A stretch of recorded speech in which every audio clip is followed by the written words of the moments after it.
welcome to Jerusalem tonight. Our main story this evening focuses on King Solomon and his return to Jerusalem today.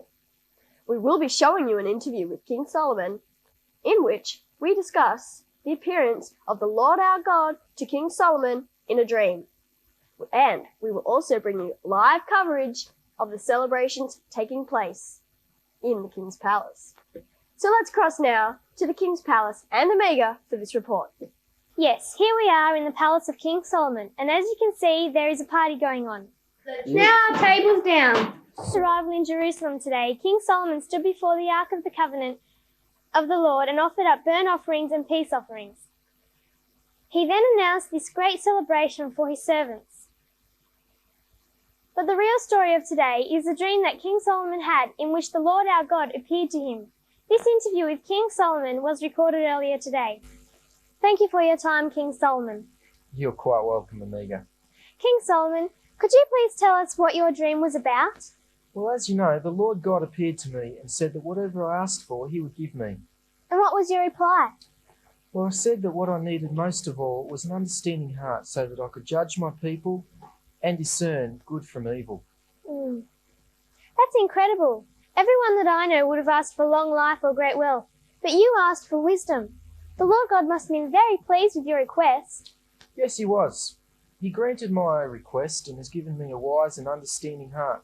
And even though I didn't ask for them, God gave me great riches and honour as well. I'm so glad that I asked for God's wisdom because it helps me make all the right decisions, and it's much more precious than gold or rubies or anything else that you could possibly imagine. Thank you for your time, King Solomon. My pleasure, and I hope you enjoy the party afterwards. Thank you, I'm sure we will. I think there is a lesson in there for all of us.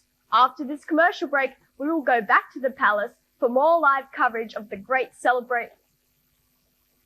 We have just got word that there is some sort of commotion at the palace, so we will be crossing back to the palace right now with Omega. Seconds ago, two women came crashing through the palace doors. One of the women has a baby in her arms, and it appears as though they are fighting over it. See for yourselves as Jerusalem today brings you this exclusive action. I tell you, he is mine! Oh, mine!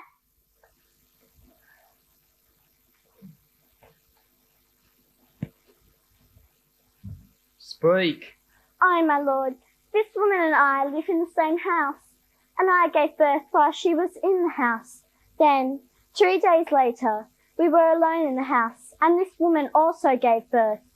But then this woman's son died in the night because she laid on him. So she got up in the middle of the night and took my son from my side while I slept and put her dead child in his place. When I woke up in the morning to feed my son, he was dead. And then I looked closely at him. I realized that it wasn't my son, but hers. No, this child is my son, and the dead child is your son. Liar! The dead child is your son, and this child is mine. Be still!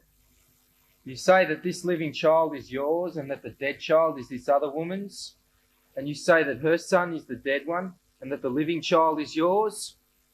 Bring a sword. Divide the living child in two and give one half to this woman and one half to this woman. No!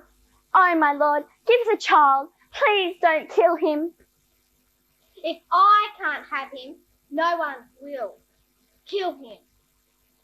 Give this child to this woman and do not kill it, for this is the true mother.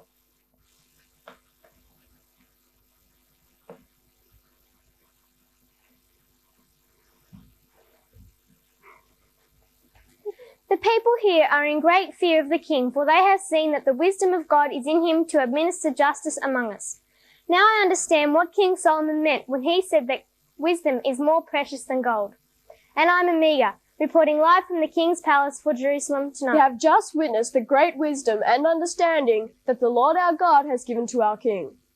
To conclude our story tonight on King Solomon, we will share with you some of the wonderful writings of King Solomon in relation to the most precious of all possessions,